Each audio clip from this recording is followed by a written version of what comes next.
শ্রী শ্রী হরপার্বতী মা রক্ষাকালী মন্দিরের সকল ভক্তকে জানাই অনেক অভিনন্দন ও ভালোবাসা।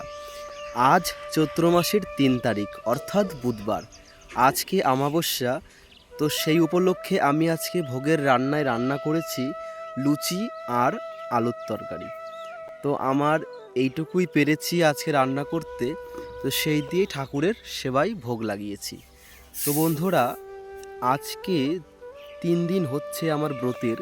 তো তোমরা আমার মতো কে কে চৈত্র মাসটা ব্রত পালন করছো অবশ্যই জানাবে, এবং ব্রতর সময় কি কি সেবা করা যাবে, মানে কি কি খাওয়া যাবে সেটাও জানিও।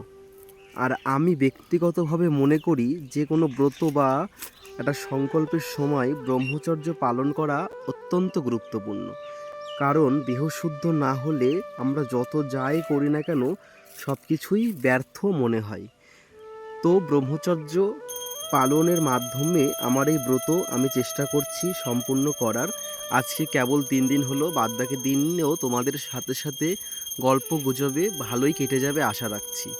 তো কথায় কথায় আমার সেবা পুজো প্রায় শেষের দিকে। এদিকে আমি অল্প করে আরতি করে নিচ্ছি।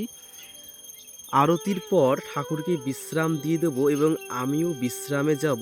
তো আমাদের এই ঠাকুরের পরিবার তোমাদের কেমন লাগে তোমরা অবশ্যই জানিও। আর এখন প্রচণ্ড পরিমাণে গরম পড়ছে, ঠাকুর ঘরে একটা ফ্যান কেনার আশায় আছি। তো দেখা যাক কতদূর কি হয়। যদি ফ্যানটা কিনতে পারি তো তবে খুবই ভালো হয়। সেবা পুজো করতে গিয়েও খুব অসুবিধার মুখে পড়তে হয়, তো ফ্যান হলে বেশ ভালোই হয়। আর এই যে পাটবান দেখছো, এই পাটবানটি আমাদের গাজনের যাবে চড়ক পুজোর সময়। আর এই যে আমার স্বপ্নে পাওয়া ছোট্ট শিবলিঙ্গ, আর এইটা হচ্ছে মায়ের স্বপ্নদেশের শিলামূর্তি। তো দর্শন করছো আমার হরপার্বতী শিব দুর্গা মূর্তি, এবং এখানে ছোট্ট মা বাচ্চা মেয়ে দেখো, 5 বছরের মা রক্ষাকালী। মা সকলকে রক্ষা করুক, মা মঙ্গল করুক। তোমরা সকলে ভালো থেকো, তোমাদের মনস্কামনা মা অবশ্যই পূরণ করুক।